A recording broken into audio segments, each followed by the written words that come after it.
Don Morgan says he wants to discuss the regulation changes with the School Boards Association. He says that he and the government are ultimately the ones responsible for education in the province.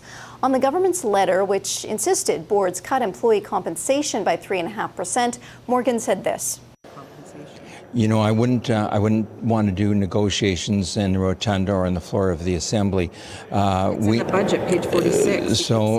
So it is in the budget, and you know, there's a variety of different ways of meeting those targets, and we know that it could be some challenging round of negotiations. That was Education Minister Don Morgan, a man whose attention a group of people over at Regina's Public School Board office would like to get. People are rallying there tonight ahead of the school board meeting. This rally is being kick-started by CUPE, the union that represents about 8,000 education workers in Saskatchewan. Joining me now live from the rally is Jackie Christianson. She is the chair of the CUPE Education Workers Steering Committee. Hi, Jackie. What's the message at the rally tonight? Hi, Jill. Our message tonight is that we support Regina Public Schools. This message is directed to the Ministry of Education. They need to properly and adequately fund our schools.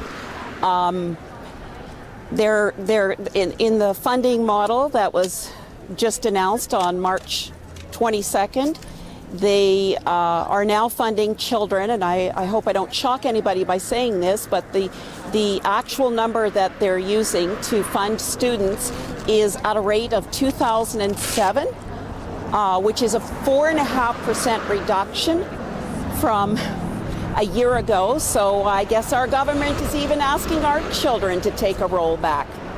And Jackie, why are these budget concerns particularly important to the workers that CUPE represents? Well, Regina Public announced last week that they would no longer be funding programs that the government has not been funding and does not fund. And 3 of those programs, it was announced last week that they were going to be cut. My workers are in those programs, teachers are in those programs. They're specialized programs, they're specialized workers, and it's just a darn shame that students, vulnerable students, are not going to be given that extra couple of years of a heads up getting into school. You mentioned vulnerable students. What kind of actual changes do you think will come to classrooms in the fall because of this new funding model? Well, what was announced just last week, and these were just a few announcements, there's apparently 17 more cuts to be happening at Regina Public. The programs that were announced last week was the communication preschool, which is for the deaf and hard of hearing students, the 3 to 5-year-olds, the discovery preschool, which are 3 to 5-year-olds as well, and they are students that have autism and intellectual disabilities, and the STEP program, and I apologize, I don't know. I just know that the program is for at-risk and abused children, 3 to 5-year-olds as well. I don't know much more about the program, but we've got wonderful speakers here tonight that are going to be enlightening the public and letting everyone know what a loss of these programs will mean.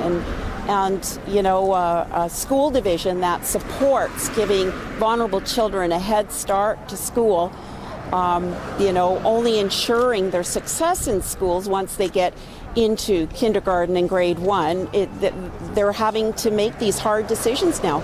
Apparently these programs have not been funded since 2009, which I think has been a shock to everybody. And Minister Morgan can say all he wants, that he will not approve Regina Public School Board's budget with these programs being cut, but he's not willing to give any extra funding to the school division to ensure that the programs can run. Thanks for your time tonight, Jackie. Thank you, Jill.